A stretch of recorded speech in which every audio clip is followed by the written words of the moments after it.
Shalom. Selamat hari Minggu Bapak Ibu yang diberkati Tuhan. Izinkan saya perkenalkan diri. Nama saya Pendeta Luciana Harian Japela, Pendeta Gereja Saudara, aslinya dari Gereja Masehi Injili Timur, pendeta domisili dan berjemaat di GPB Menara Iman.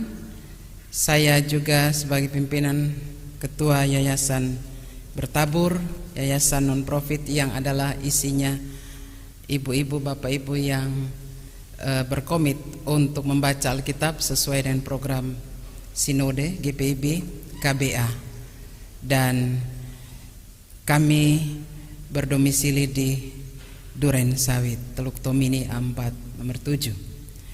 Jemaat yang diberkati Tuhan, tema kita mereka juga disayang Tuhan. Siapakah mereka itu Bapak Ibu? Mereka itu adalah orang-orang Niniwe yang tadi dikatakan ada 120.000 orang.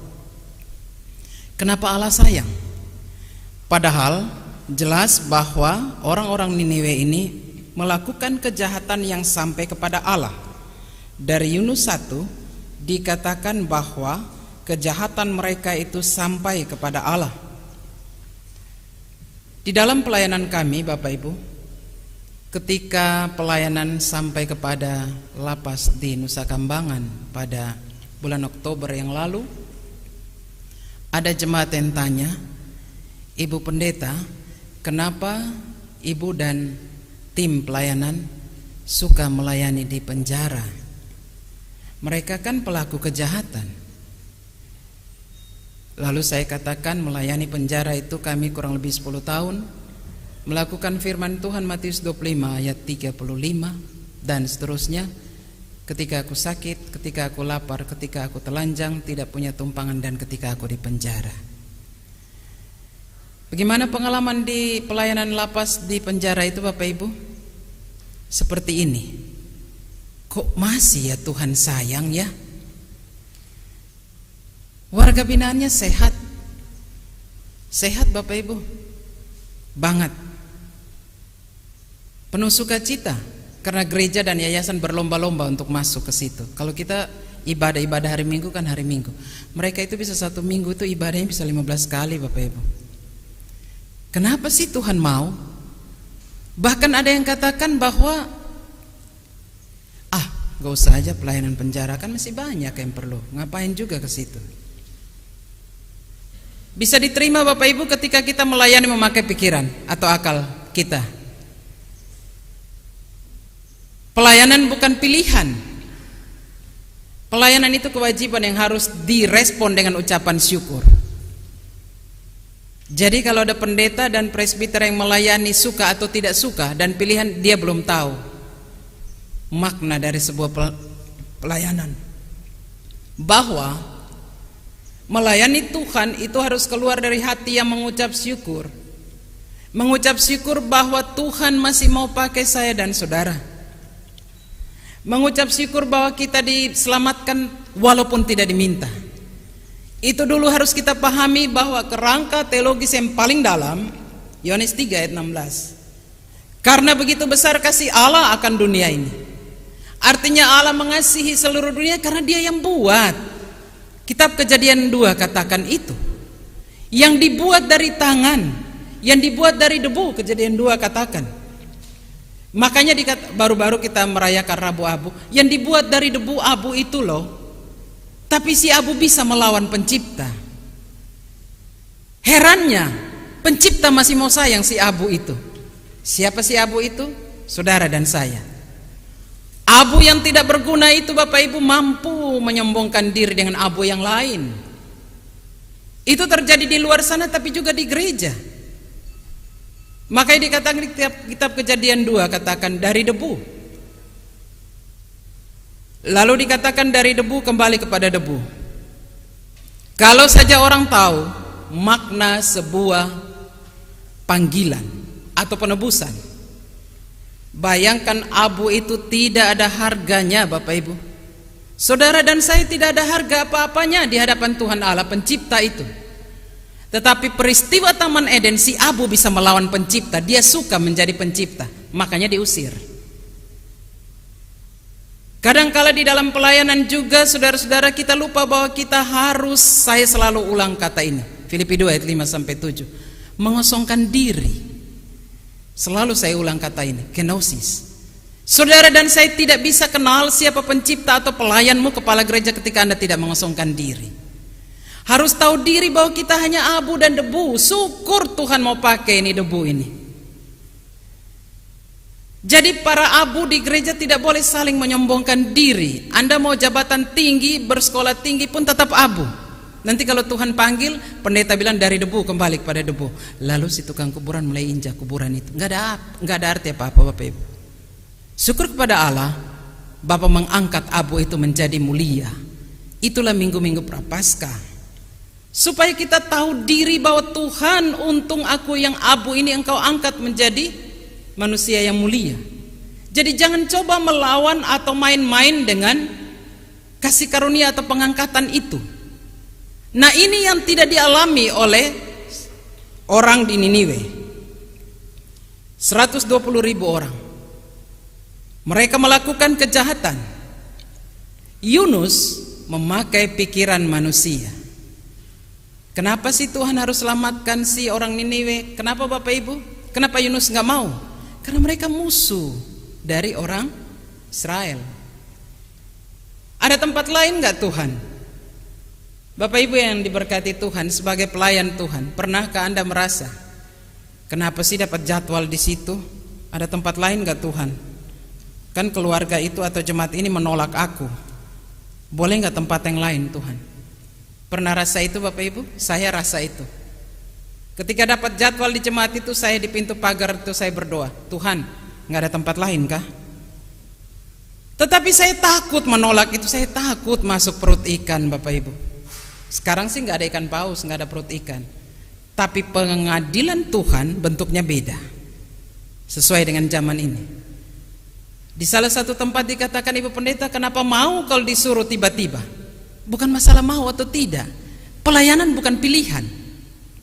Pelayanan itu kewajiban yang saya harus respon itu. Saya harus setia dengan janji saya di hadapan Allah dan jemaat. Saya ingat itu 2 Timotius 4, beritakan firman baik atau tidak baik waktunya. Berangkat, nanti Roh Kudus akan tolong. Sehingga orang katakan bahwa ibu selalu mau ditunjuk-tunjuk. Bukan masalah mau, artinya saya yang diberkati, dia tidak. Jadi Anda sebagai pelayan firman atau penatua diaken, jangan tolak-tolak tugas kalau bisa. Kaki itu masih melangkah, jangan. Karena nanti orang lain yang diberkati, bukan Anda. Saya berharap mulai saat ini belajar untuk setia dengan tugas, dan bila perlu angkat tangan kalau boleh dapat jadwal. Karena apa yang mau kita balas kepada Tuhan Bapak Ibu? Napas gratis, makan minum tercukupkan. Bahkan karena umur ya makannya mulai dikurangi. Keluarga diberkati. Dulu kita di Niniwe, untung Tuhan gak ambil waktu di Niniwe atau di Mesir. Tuhan masih sayang sampai usia lansia. Dulu kita ada di COVID, untung Tuhan gak panggil waktu di situ. Tuhan masih sayang, masih hidup sampai sekarang. Masa mau hidup dalam dosa? Jemaat yang diberkati Tuhan, masuk dalam Yunus pasal 4, kita harus mundur ke Yunus pasal 1. Yunus artinya merpati. Kalau kita ingat kata merpati itu Bapak Ibu pasti kita ingat ya, peristiwa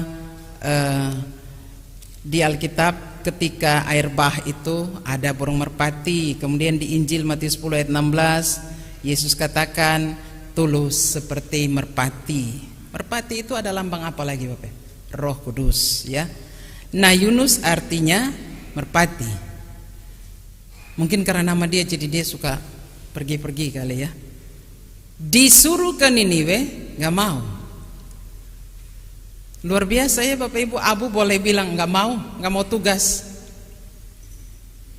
Alasannya bahwa kenapa sih dia harus diselamatkan si Niniwe itu? Apa dosa dia? Dosa dia ada di Yunus 1 ayat 2. Dosa dia adalah berhala. Yunus 2 ayat 8. Kejahatannya sampai kepada Allah. Sampai di sini Bapak Ibu. Berarti kalau orang yang melakukan kejahatan itu sampai kepada Allah. Orang juga yang berteriak di dalam penderitaan juga sampai pada Allah. Jadi berarti Allah kita bukan Allah yang tuli. Allah kita bukan Allah yang buta, tetapi sampai pada Allah. Kejahatan maupun teriakan minta tolong, Yunus 2 tadi dalam doa pengakuan dosa kita. Jemaat yang diberkati Tuhan, Yunus tidak terima dengan panggilan itu. Hanya karena dia tidak mau orang Niniwe itu diselamatkan. Di Alkitab siapa yang berani untuk terima tugas? Musa, opa-opa bilang peta lidah. Orang bilang udah opung-opung, yang lain aja deh Tuhan. Tolak. Padahal Tuhan bilang ada Harun. Siapa lagi yang lari Bapak Ibu? Saul dipilih, kabur. 1 Samuel 10 ayat 22. Saul kabur dan ngumpet, sembunyi di antara barang-barang. Siapa lagi yang dipilih dan tidak mau? Daud. Siapa yang mau? Dalam grup baca Alkitab saya ada yang tanya seperti ini, Ibu Pendeta, kenapa sih nenek moyang Yesus Kristus ada Rahab? Kenapa sih ada Daud, Ibu Pendeta? Kan harusnya kayak Bunda Maria, suci dong. Terus saya bilang, saya juga mau seperti itu sih, tapi tulis di Alkitab begitu ya Bapak baca aja. Di situ dikatakan bahwa Allah, cara pandang Tuhan Allah beda dengan manusia. Allah menyatakan kasih karunia di Alkitab ini khusus di Perjanjian Lama. Di situ hal yang tidak masuk akal yang Allah buat. Buktinya Adam dan Hawa diusir, kenapa dipanggil ya? Kenapa Allah bilang kan kalau kamu makan mati? Kenapa Tuhan Allah cari? Kejadian 3. Adam, Adam, di manakah engkau? Udah usir panggil lagi. Gimana sih ini? Kenapa begitu Bapak Ibu? Sampai timbullah kata Kejadian 6 3-6. Lalu Allah menyesal. Tahu begitu? Yang abu itu nggak usah dikasih napas. Bukan itu maksudnya. Allah menyesal bahwa tidak harus kamu jatuh di dalam dosa. Harusnya dia tidak jatuh dalam dosa dan tidak melawan aku sebagai pencipta. Itu kata menyesal atau nakam. Allah menusuk hatinya sendiri. Jadi Bapak Ibu, kalau ada anak-anak yang menyakiti hati orang tua, jangan sampai Anda bilang tahu begitu tidak melahirkan pangana kalau orang Manado. Jangan. Justru bilang harusnya kamu tidak buat itu nak, karena itu kejahatan di hadapan Tuhan. Nah, orang tua harus menegur anak. Jangan sampai seperti siapa? Harun yang membiarkan anaknya dan akhirnya Tuhan yang membunuh. Jemaat yang diberkati Tuhan, luar biasa perjalanan Yunus. Ingin kabur, lari dari panggilan, tetapi Tuhan menangkap dia. Saudara-saudara, kita lihat bahwa dalam perjalanan Yunus, dalam Yunus 1, secara nyaman Yunus bersembunyi. Dia kira kalau dibawa kapal itu, bagian paling bawah, dia pikir Tuhan nggak ada di situ. Kadang-kadang Bapak Ibu, kita lari dari Tuhan, kita pikir Tuhan tidak ada di situ. Padahal Mazmur 139 katakan Tuhan ada di setiap tempat. Raja Daud mengakui itu sehingga dia katakan, di depan, di kiri, di samping kanan engkau tetap ada. Yunus tidak berhasil untuk lari. Dan orang-orang yang tidak mengenal Yahweh, tidak mengenal Allah pun tahu kamu harus berdoa, dan dia tahu salahnya.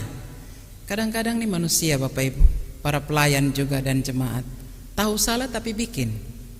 Itulah Yunus. Jadi kalau siapa yang tahu salah tapi bikin, dia keturunan Yunus. Banyak orang Israel di gereja, so tahu salah tapi bikin. So tahu dia lari dari Tuhan, makanya dia bilang buang aja aku. Berarti dia tahu dia salah dong, tapi dia bikin. Nah, beda dengan orang Niniwe. Nggak tahu salah, dia nggak tahu, kata penulis tangan kanan buat tangan kiri nggak tahu. Itu bukan berarti bahwa memberi terus nggak usah kasih tahu, bukan. Artinya sudah tahu hitam dan putih. Yang taunya adalah kejahatan, penyembahan berhala, merampas hak janda yatim piatu dan orang miskin, dan penindasan. Itu konteks kitab Yunus. Adakah kita masih melakukan itu saat ini? Itu kan di Yunus Ibu Pendeta. Iya, pertanyaannya ada gak? saat ini di keluarga atau di jemaat? Kalau ada ya cepat bertobat. Karena apa? Ya jangan sampai kita mendapat bagian seperti orang Niniwe. Ketika pembaharuan panggilan Yunus, kali ini dia pergi. Di dalam pergumulannya pasal 2, Yunus berdoa. Yunus berdoa dari kesusahannya. Bapak Ibu, berdoa yang tadi pengakuan dosa itu ayat pasal 2 itu sangat makna dalamnya. Maknanya sangat dalam ya. Dia berteriak, katanya dari dunia orang mati. Pernahkah Anda dan saya rasa seolah-olah di dunia orang mati? Pernahkah seolah-olah orang tidak ada yang mau tahu? Berdoa pun seolah-olah Tuhan tidak pernah jawab-jawab. Tapi orang lain yang melakukan kejahatan, yang tidak pernah aktif di gereja, justru dia hidup sehat. Pernah lihat itu Bapak Ibu? Ada kan? Nah, pergumulan itu juga yang dialami oleh pemazmur. Pemazmur katakan, Tuhan, orang itu dia sehat dan tidak ada sakit padanya. Tapi kami yang setia, justru kami selalu diperhadapkan dengan tantangan, penderitaan, bahkan sakit penyakit. Jemaat yang diberkati Tuhan, doa Yunus dijawab.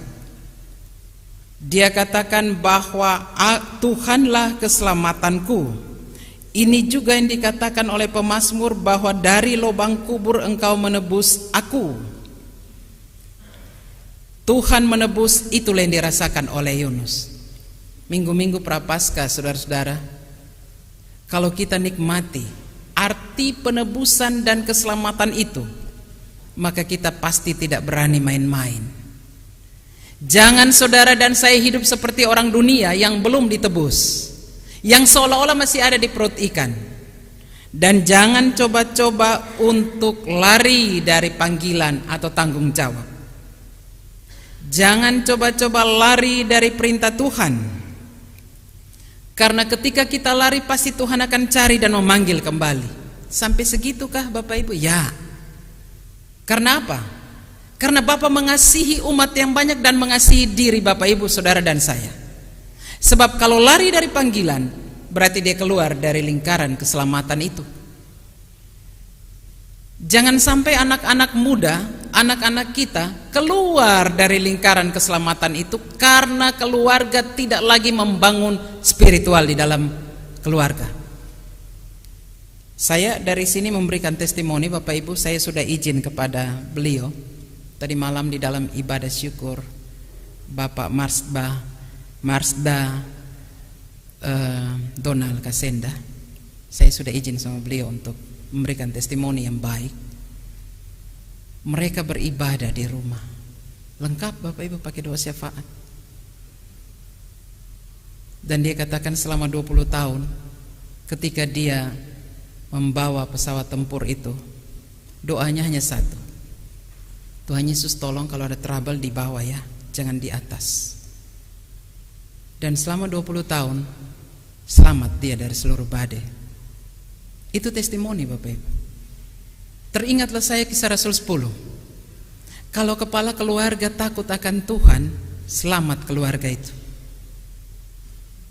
Sebaliknya, kalau kepala keluarga hidupnya ada di Niniwe, bahaya keluarga itu. Jemaat yang diberkati Tuhan, ketika Yunus dipulihkan, dia kembali. Dan lihatlah akibat pemulihan, pertobatan itu terjadi. Pasal 3. Perintah Tuhan Yesus datanglah, Tuhan Allah datang, bangunlah pergi ke Niniwe, kota yang besar itu, sampaikanlah seruan. Lalu Yunus bersiap.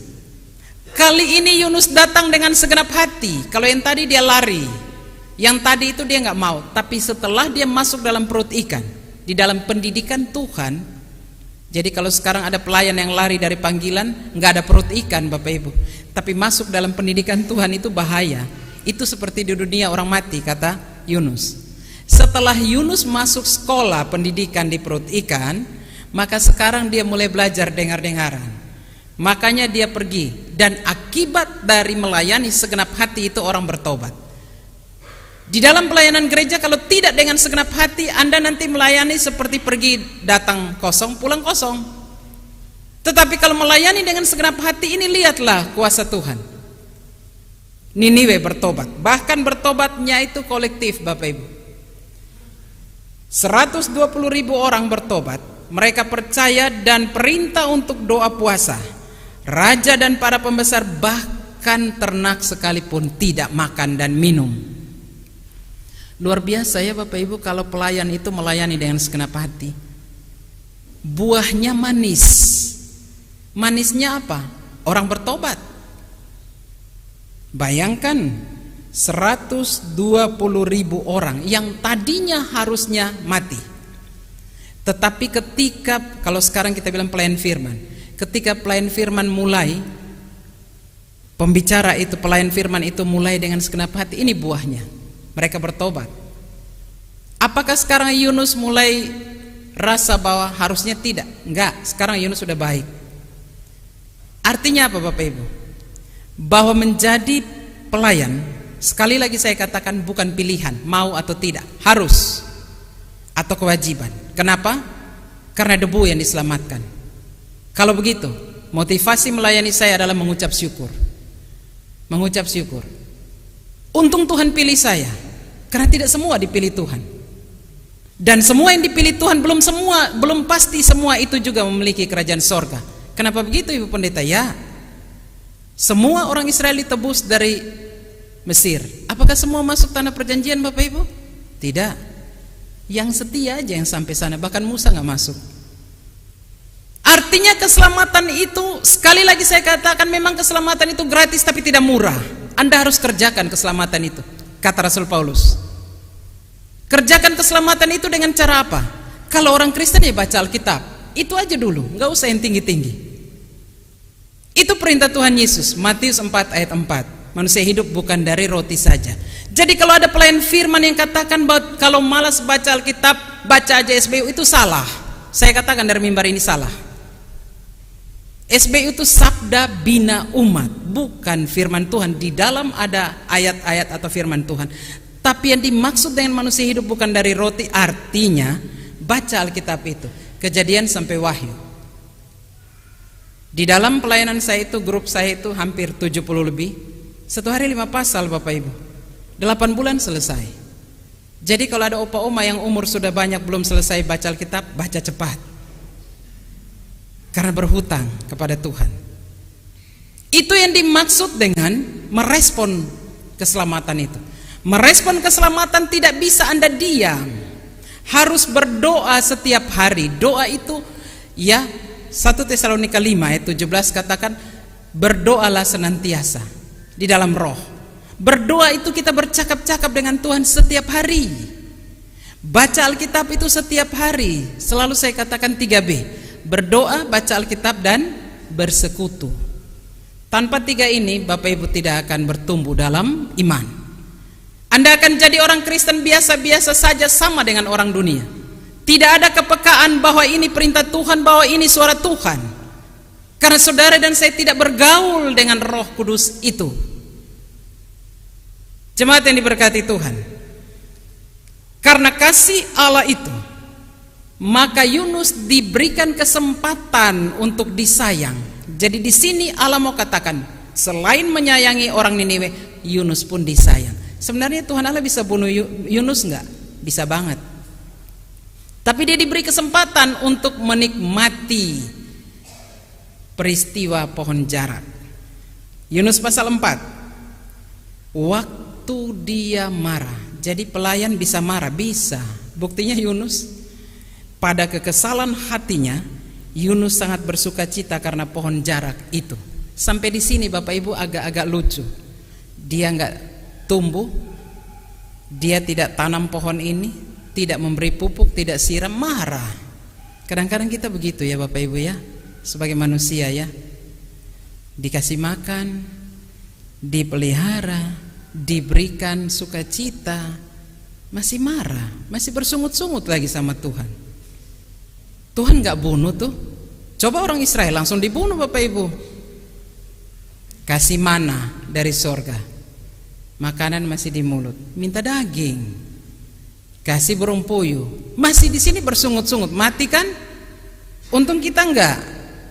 Karena Allahnya udah bukan Allah yang belum menyatakan diri dalam Yesus Kristus. Nah, itulah Yunus. Dia katakan bahwa matahari menyakiti kepala Yunus, lalu rebahlah ia lesu dan berharap supaya mati. Kadang-kadang pelayan juga bilang, aduh kalau begini mati aja deh. Atau jemaat bergumul, mati aja deh. Kira mati itu gampang? Bapak Ibu udah siap belum? Jangan minta-minta mati kalau belum siap. Siap dengan apa? Apakah Anda sudah siap dengan kata mati itu? Kalau Yunus dia lagi marah ini, jadi lebih baik mati aja deh. Jadi kalau lagi marah jangan keluarkan statement. Kalau rumah tangga lagi marah, lebih baik cerai aja deh. Jangan. Itu lagi marah. Karena nanti si jahat pakai bahasa itu. Yunus bilang lebih baik mati aja. Lalu Allah berfirman. Tuhan Allah selalu mengajar hambanya itu dengan contoh. Yesus Kristus mengajar umatnya, orang Israel juga pakai contoh. Dia pakai biji sesawi. Ini juga Tuhan Allah pakai contoh. Datang Tuhan Allah dan berdialog. Pohon jarak aja kamu tidak berjeri lelah, kamu suka, kamu sayang. Apalagi orang Niniwe yang saya buat dengan tangan. Sampai di sini bisa diterima Bapak Ibu? Artinya pikiran kita beda dengan pikiran Bapa. Tadi dikatakan tuh dalam pembacaan kita tadi, Tuhan memberikan matahari dan hujan sama kepada manusia berdosa dan orang benar. Tidak mungkin di sini Philadelphia orang baik-baik, di sini aja dikasih hujan. Yang lain matahari sepanjang tahun, nggak ada begitu. Kasih Bapa menaungi umat manusia. Makanya dikatakan Yohanes 3 ayat 16. Karena begitu besar kasih Allah untuk semua orang. Tapi keselamatan itu dia akan berubah menjadi kerucut. Tetapi barang siapa yang percaya, dia akan selamat. Yesus mati untuk dunia ini, tetapi yang percaya aja yang selamat. Yang enggak. Itu yang harus kita terima. Allah memberikan contoh bahwa pohon jarak aja kamu marah. Bayangkan manusia yang saya buat dengan tangan, dia menyakiti saya sebagai pencipta, masih mau. Itu yang namanya kasih agape. Kasih yang menutupi banyak kesalahan. Dan ini tidak mudah Bapak Ibu. Orang yang makan minum dengan kita, dia juga yang mengkhianati kita. Orang yang ada di samping kita dan yang paling dekat, dialah pengkhianat. Itulah Yudas dan Petrus. Yang makan minum dengan Yesus, dia juga yang menjual Yesus. Jadi saudara dan saya kalau di dalam pelayanan sering dikhianati, itu memang biasa dan memang harus berdoa seperti Yesus. Iya Bapa, ampunilah dia, karena dia tidak tahu apa yang diperbuatnya. Pengkhianatan suami terhadap istri, istri terhadap suami, orang tua terhadap anak dan seterusnya, harus orang yang di dekat kita. Tidak jauh-jauh, orang jauh kan tidak kenal kita. Makanya Yesus katakan dalam Matius 16 ayat 23 kepada Petrus, bukan yang dipikirkan Allah yang kau pikirkan, yang kau pikirkan itu manusia. Jadi di gereja jangan kita pakai pola pikir manusia, 1 tambah 1 sama dengan 2.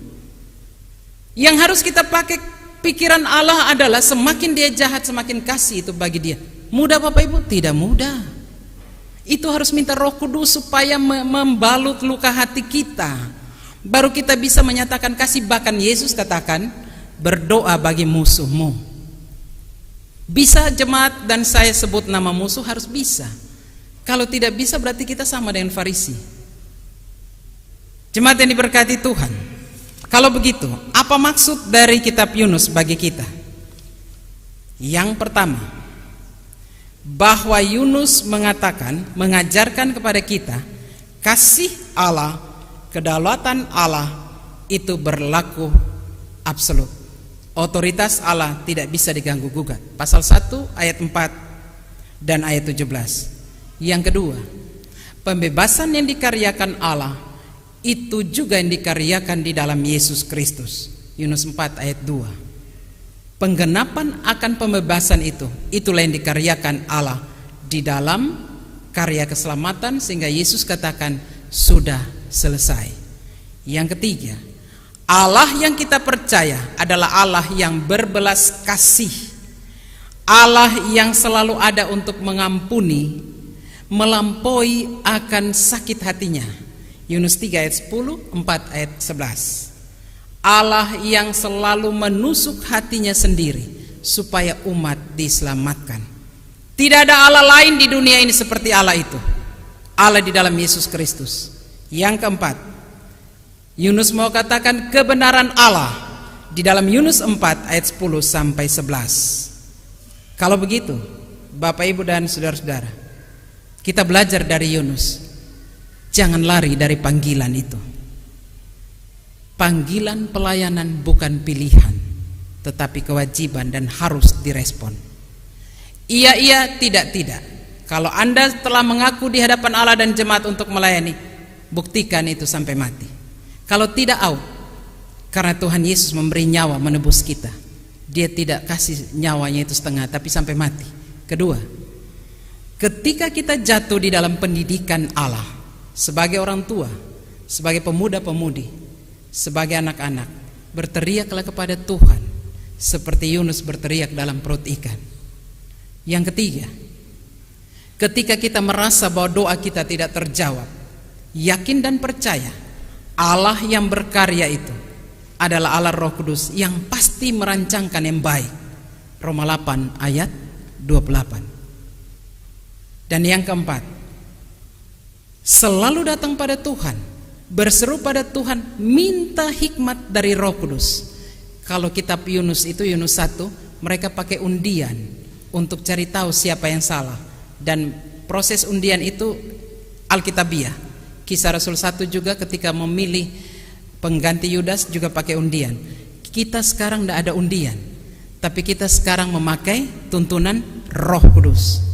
Tanya pada Roh Kudus, ketika saya akan mengambil keputusan ini Bapa, apakah keputusan yang saya buat ini benar sesuai dengan kehendak Tuhan atau menurut pikiran saya? Dari mana saya mengujinya? Saya harus tahu bergaul dengan Roh Kudus itu, supaya saya tahu itu suara Bapa atau suara lain. Dan yang terakhir Bapak Ibu, siapkanlah diri saudara dan saya masuki minggu-minggu Prapaskah ini. Kita harus sadar bahwa penebusan debu itu menjadi yang terhormat, termulia. Sehingga Mazmur 8 katakan, dibanding dengan langit, bumi dan juga ciptaan bulan bintang, siapakah aku ini? Nah, kitalah yang debu ini diangkat dan dimuliakan. Marilah kita hidup di dalam mengucap syukur dan pertobatan.